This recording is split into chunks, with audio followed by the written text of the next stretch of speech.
போங்க, பாம்பு வரும் போ.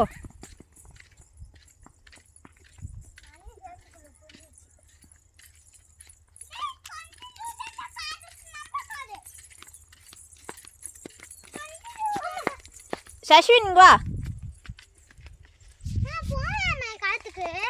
இந்த செடியில் நம்மளோட பேர் எழுதணும்னு வச்சுக்கேன், அந்த பேர் அப்படியே இருக்கும், அழியவே அழியாது.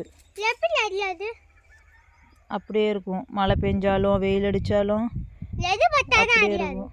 அப்படி பாரு எவ்வளோ பேர் எழுதியிருக்காங்க பாரு, நிறைய பேர். முள் எடுத்து எழுதணும். இதில் எழுதலாமா நம்ம பேரும்? இதில் பாரதி பேர், பவித்ரா பேரில் எழுதலாமா?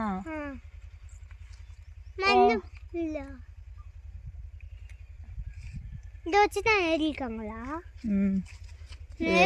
இரு, உன் பேர் எழுதலாம். என் பேரா? ஐயோ ஐயோ, ஊக்கு வேணுமா போல, இந்த முள் உடஞ்சிக்கிச்சே. ஊக்கு இருக்கா? இந்த செடியில் தான் நல்லா யார் பேரும் எழுதாமல் வச்சுருக்காங்க.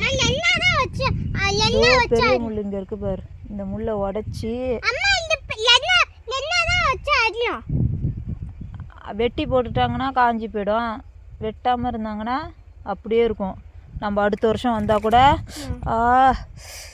மூஞ்சில கீறிடுச்சு முள். என்னம்மா எங்களுக்கு காய்ச்சல் சொல்லுவோம், மூஞ்சியை கீறிக்கிட்ட. இதெல்லாம் ஒன்றும் வேணாம், தேவையில்லாதது. இப்போ என்ன என் மூஞ்சில் கீறின மாதிரி உன் மூஞ்சில் கீரை போகுது, வாடாங்க.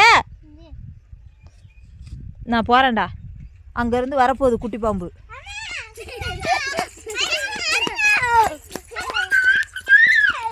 நாளைக்கு எழுதிக்கலாம்.